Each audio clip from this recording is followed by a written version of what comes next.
Selamat bertemu kembali ya dalam bahasan kita kali ini mengenai materi teknik tenaga listrik.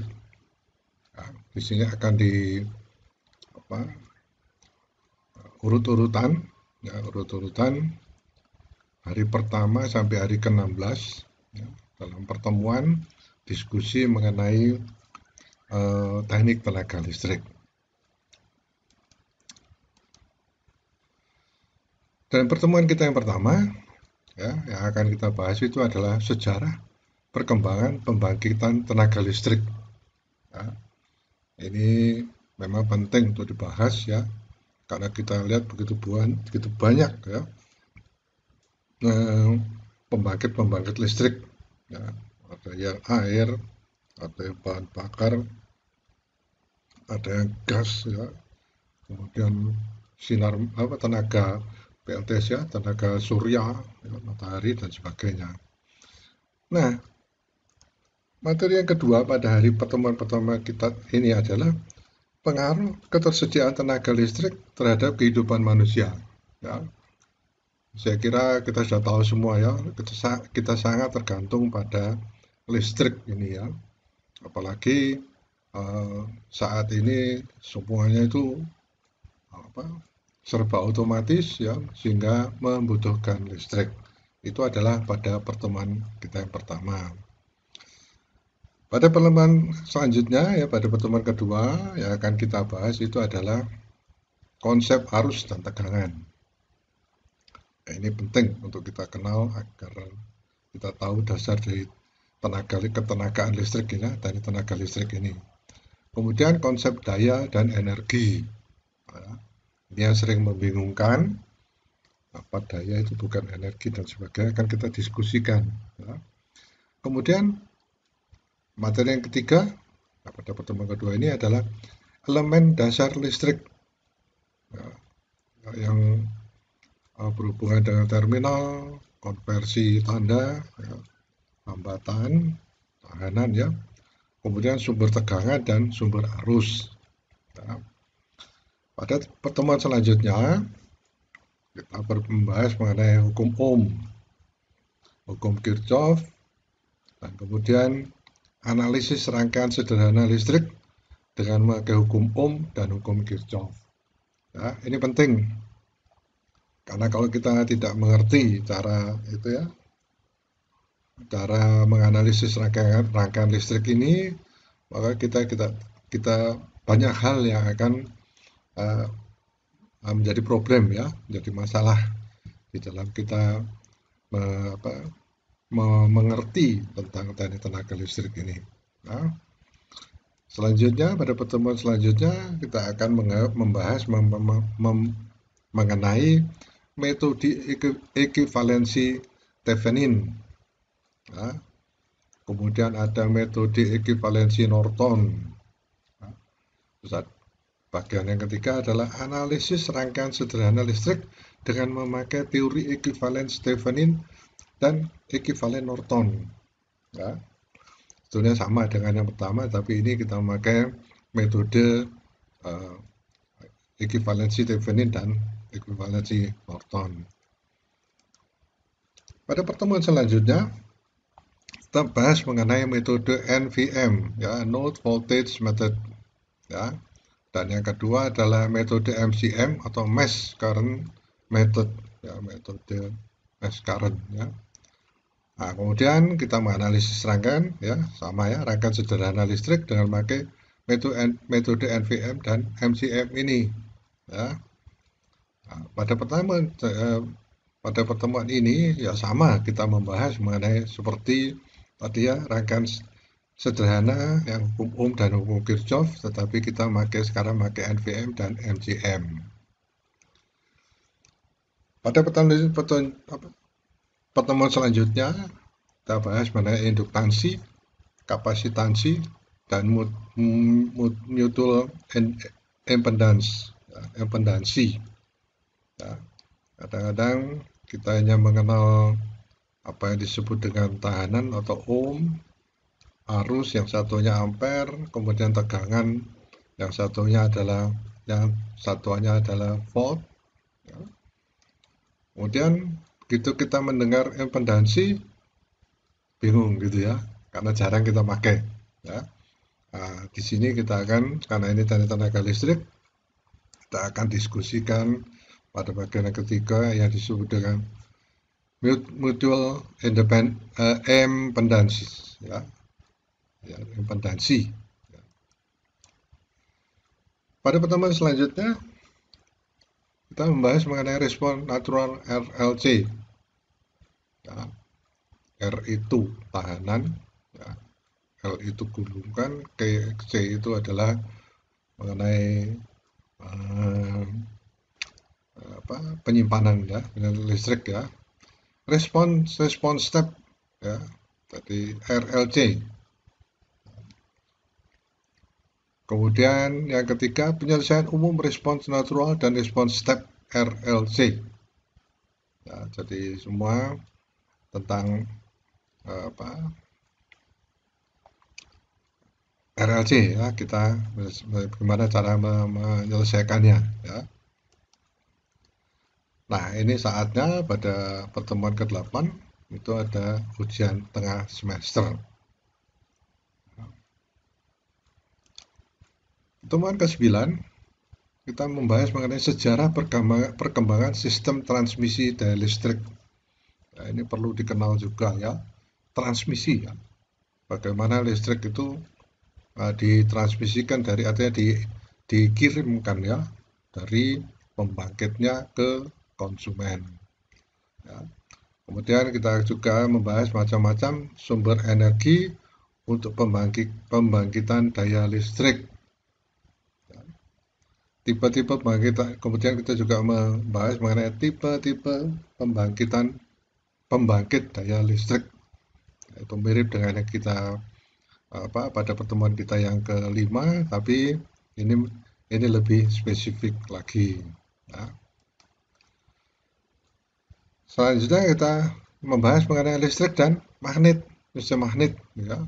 Nah, di sini kita tahu bahwa konversi energi ya atau prinsip pembangkitan listrik itu ya, dari suatu energi mekanik ya, yang berupa putaran menjadi energi listrik. Jadi prinsip pembangkitan listrik dengan konversi energi gerak dalam ini berputar ya, menjadi energi listrik. Prinsip pembangkitan listrik dengan konversi energi gerak ke energi listrik. Ya, jadi ini umumnya adalah ya bukan umumnya, ya. Jadi sebagian besar itu energi gerak dalam hal ini adalah putaran, ya, di mana putaran itu dibangkitkan dari sistem yang berupa sistem mekanik ya, energi mekanik. Jadi putaran tersebut memutar sebuah poros atau rotor ya, menjadi putaran generator ya, di mana generator itu mengubah energi gerak, energi putaran menjadi energi listrik ya. Nanti kita lihat bagaimana perubahan energi yang terjadi pada setiap kegiatan mengenai pembangkitan listrik ini. Pada pertemuan selanjutnya ya, kita akan mendiskusikan mengenai pembangkitan daya listrik ya, 3 fase. Nah, ini penting sekali ya, karena kita harus tahu ya, 3 fase itu apa, 1 fase itu apa. Ya, mengapa ini kita diskusikan? Karena ada generator yang membangkitkan listrik 3 fase, ada generator membangkitkan satu fasa. Ya.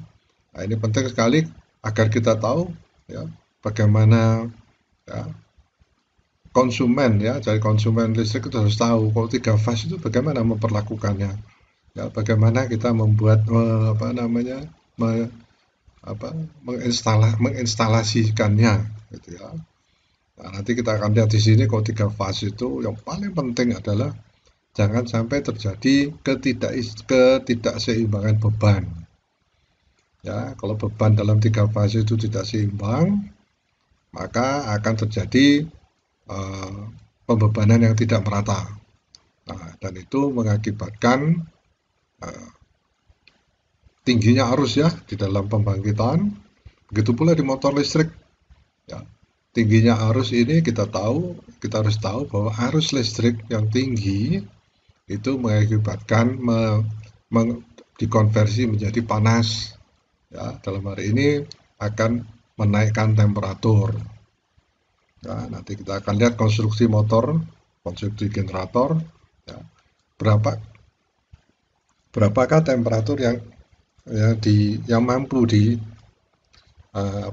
dilewati dalam, ya kita lihat ada gulungan, ya, kumparan, ya.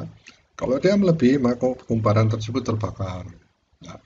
Maka generator atau motor kita bisa terbakar, ya, khususnya di 3 fase ini.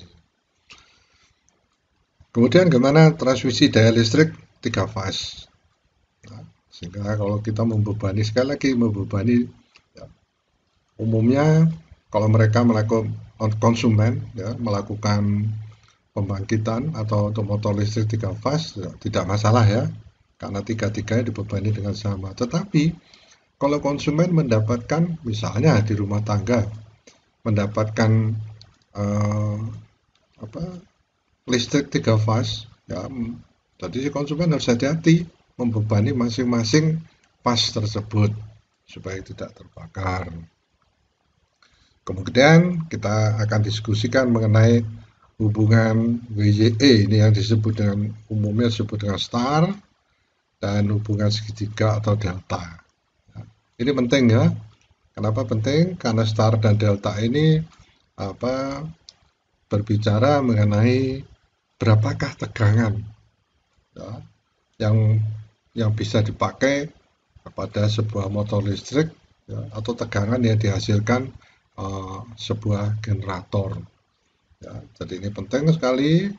Ya, nanti akan didiskusikan bagaimana pemakaian tegangan yang berbeda akan mengakibatkan kualitas listrik yang berbeda.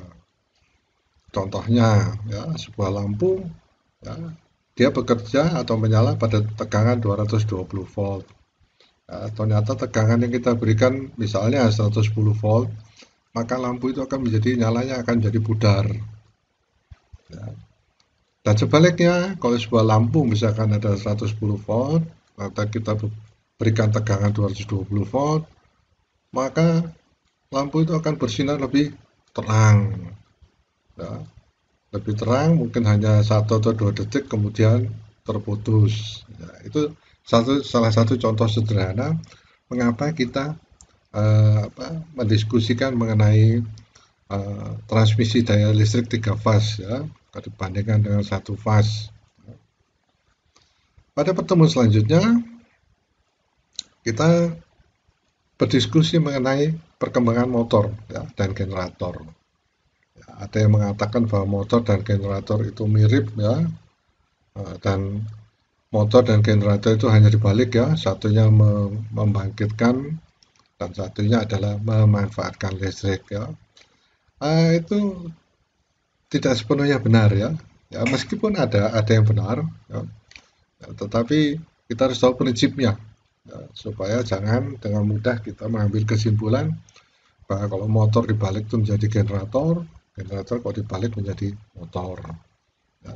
Generator itu harus diberikan energi mekanik, ya, diputar, kemudian dia menghasilkan listrik. Sedangkan motor mengubah energi listrik menjadi energi mekanik.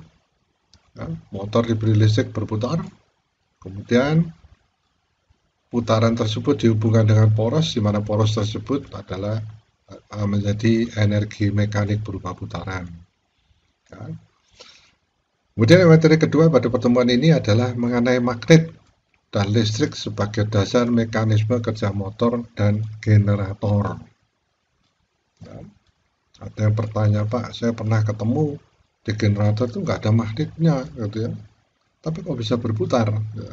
Nah, itu sebabnya akan didiskusikan bagaimana sih prinsip kerja sebuah motor atau generator. Nah, kemudian untuk jelasnya lagi kita akan diskusi mengenai bagian-bagian utama motor dan generator.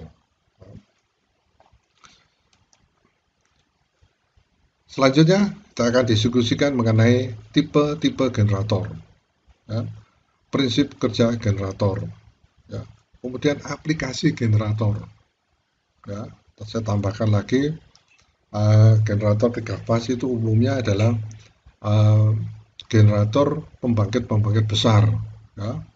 Kalau misalnya generator untuk membangkitkan listrik yang kecil, misalnya untuk perumahan, ya, itu umumnya yang dipakai adalah satu fasa. Ya. Jadi ini penting 3 fase dan 2 fase dan 1 fase itu untuk didiskusikan, ya. Kemudian kembali lagi dasar pemilihan generator listrik, pembangkit listrik, ya, dari generator, ya, yang mendapatkan energi mekanik dan mengubah menjadi energi listrik. Nah, tipe-tipe motor listrik, ya, perlu kita diskusikan lebih sedikit lebih dalam, ya. Kemudian kita diskusikan juga prinsip kerja motor listrik, ya. Kalau yang tadi pertama ada generator, sekarang kita berdiskusi mengenai motor listrik, ya. Nah, supaya kita tahu apakah dia berbeda, ya, dengan generator, ya, apakah sama, ya, dengan hanya mengubah energi masukannya, ya, berupa energi listrik atau energi mekanik, ya, nanti akan kita diskusikan di sini. Aplikasi motor listrik. Nah, motor listrik dipakai untuk apa sih? Nah, kita lihat, ya, umumnya motor listrik itu, ya, kalau di industri banyak, ya, untuk memutar pompa, kemudian untuk memutar kompresor, ya, umumnya itu, ya. Jadi pompa itu bisa pompa hidrolik, ya.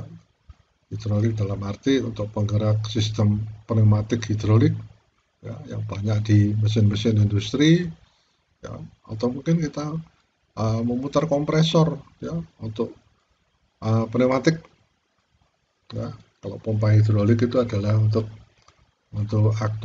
aktuator hidrolik, ya. Sedangkan kalau yang kompresor untuk aktuator yang pneumatik, ya. Kemudian dasar pemilihan motor listrik. Mana sih kita memakai motor listrik? Ya. Pernah terjadi seseorang memilih motor listrik salah, ya, kemudian motornya terbakar. Nah, itu nanti kita lihat apa sih untuk pemilih motor listrik itu apa yang harus kita lakukan, ya, apa dasarnya.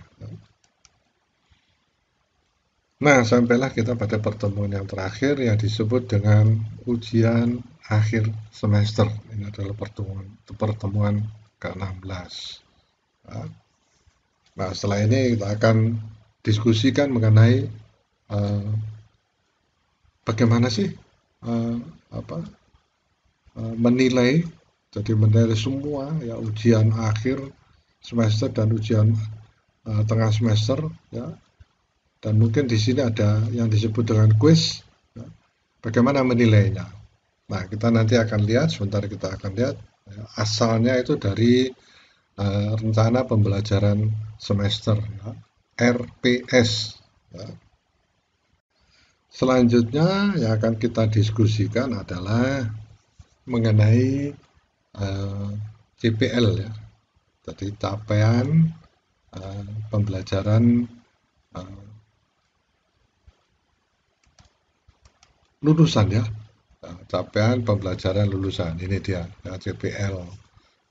Jadi CPL itu untuk teknik mesin, ya, itu ada 5 kalau tidak salah, saya lupa, ya, A, B, C, D, E, F, ya. Saya tidak tahu karena yang sementara ini dipakai, ya, untuk mata kuliah teknik tenaga listrik ini JPL yang dipakai itu adalah JPL A, C, dan D kalau nggak salah. Kalau Anda ingin tahu lebih lebih dalam mengenai JPL ini, coba dibaca RPS-nya ya, rencana pembelajaran semesternya. Ya. Nah, JPL yang pertama yang untuk mendukung teknik tenaga listrik ini adalah JPL yang A, capaian pembelajaran lulusan A. Ya. Mampu mengaplikasikan ilmu matematika, sains, dan teknologi untuk menyelesaikan masalah rekayasa sistem mekanik. Ya. Jadi ini yang dipilih. Pertama yang dipilih itu ini. Ya. Kemudian yang kedua, ya, ini adalah maksudnya adalah ini adalah sebagai dasar pemilihan CPMK, ya, capaian pembelajaran mata kuliah. Nah, CPMK inilah yang dimana Anda akan dinilai, ya, apakah Anda berhasil, ya, berhasil, ya, istilahnya lulus, ya, apa tercapai, ya, CPMK-nya nanti akan kita diskusikan. Kemudian ada 4 CPMK untuk teknik tenaga listrik ini. Ya. Kemudian apakah Anda berhasil tercapai, ya, CPMK 2, CPMK 3, CPMK 4. Nah, dasar dari CPMK itu adalah dari CPL.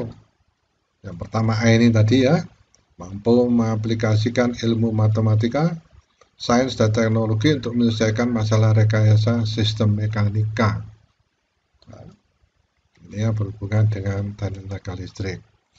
Yang kedua, CPMK yang dipilih CPL, ya, capaian belajar lulusan C. Apa isinya? Yaitu mampu merancang, melakukan eksperimen, menganalisis, dan menginterpretasikan data. Nah, inilah CPLC yang dipakai. Ya. Dalam hal ini, capaian pembelajaran lulusan yang dipakai ada 3. Ya. Dan yang ketiga adalah yang dipilih adalah, ya, jadi yang untuk B tidak dipilih, ya. Untuk teknik tenaga listrik yang dipilih adalah A, C, dan D. Capaian pembelajaran lulusan D. Ya. Mampu menggunakan dan menerapkan teknik keterampilan dan peralatan teknologi modern untuk praktek sistem rekayasa mekanika. Nah, ini sudah standar semuanya, ya, standar, ya. CPL A sampai B, C, D, E mungkin, ya. Itu sudah standar untuk program studi teknik mesin. Nah, untuk teknik tenaga listrik ini yang paling tepat adalah CPL A, C, dan D. Nah, marilah kita lihat sekarang untuk CPMK-nya, ya, capaian pembelajaran mata kuliah, dalam hal ini teknik tenaga listrik. Nah, CPMK ini bisa kita lihat di RPS, ya, rencana pembelajaran studi. Ya, ini saya gradasi, saya pecah-pecahin untuk memudahkan pengertiannya, ya. CPMK 1, nah, ini capaian pembelajaran ini akan dinilai Anda berhasil artinya tercapai enggak istilahnya, ya, tercapai atau enggak CPMK 1 ini, ya. Isinya adalah mahasiswa mampu menjelaskan konsep dan konversi energi pada sistem pembangkitan, transmisi, dan distribusi sistem tenaga listrik. Nah, ini nanti kita lihat, ya. Ini akan dinilai di kuis 1 dan UTS. Nah, mungkin Anda berpikir, bagaimana, ya, nanti akan saya berikan tabelnya, ya, untuk memudahkan melihatnya. Kemudian capaian pembelajaran mata kuliah yang kedua, ya. Ini adalah mahasiswa mampu menganalisis dengan metodologi dan interpretasi data yang benar untuk sirkuit listrik dan komponen-komponennya. Ya, CPMK 2 itu ini apakah tercapai atau tidak. Ya, di sini ya, memang ini juga menentukan lulus atau tidak, tapi istilah yang dipakai ini tercapai atau tidak. Mengapa? Karena misalnya CPMK 1 tidak tercapai atau 2 tidak tercapai, bukan berarti Anda tidak lulus ya. Itu ada perhitungannya sendiri ya.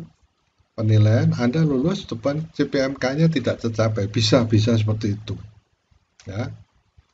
Baik, kita lanjutkan sekarang mengenai capaian pembelajaran mata kuliah yang ketiga, CPMK 3. Mahasiswa mampu menganalisis beban sistem tenaga listrik 1 fase dan 3 fase. Nah, ini mulai masuk yang untuk dinilai di kuis 2 ya. Meskipun kuis 2 itu nanti juga berhubungan dengan CPL yang ada di kuis 1 dan UTS ya, tetapi ini adalah CPMK ketiga. Mahasiswa mampu menganalisis beban sistem tenaga listrik 1 fase dan 3 fase ya. Nanti kita lihat dulu ini kapan diujinya ya, itu bisa diuji di kuis 2 ya. Kemudian nanti di ujian akhir semester ya. Marilah kita sekarang masuk ke CPMK 4, capaian pembelajaran mata kuliah keempat ya, sekali lagi tercapai atau tidak ya. Tapi Anda harus berhati-hati ya, karena di sini nilainya persentasenya paling tinggi ya. Isinya adalah mahasiswa mampu mengidentifikasi dan menganalisis pemakaian mesin-mesin listrik. Nah, mesin-mesin listrik itu apa? Yang kita sudah diskusikan pada bagian akhir adalah mengenai generator ya, dan motor. Ya. Kemudian tadi sudah disebutkan mengenai listrik 3 fase atau 1 fase. Nah, ini adalah ya pelan-pelan ya. Misalnya Anda kurang mengerti, direview kembali ya, kita lihat di atas lagi penjelasannya supaya jelas apa yang harus dilakukan ya agar Anda berhasil atau CPMK-nya tercapai ya. Kalau CPMK-nya tercapai berarti CPL-nya tercapai ya, kira-kira seperti itu ya. Nah, sekarang saya akan tunjukkan mengenai tabel bobot tugas terhadap capaian CPMK. Kita lihat di sini ya, di sini hanya satu kali ditulis kuis ya. Ya, tapi mungkin ini maksudnya yang 2 ini adalah untuk kuis 1. Ya, kemudian ini untuk kuis 2. Ya, itu kuis itu 30%. Ya, ini pada waktu kuis ini ya, ini CPMK-nya itu 10%, CPMK 1. Ya, apa isinya? Coba Anda review lagi. Ya. Kemudian 10% untuk CPMK 2. Ya. Kemudian 5% untuk CPMK 3. Ya. Ini semua dibagi dalam soal-soal. Ya, nanti akan dilihat di soal-soalnya itu berapa persen CPMK-nya. Ya, supaya Anda tahu. Ya. Mungkin jadi gini. Ini jadi keseluruhannya kuis itu adalah 30%.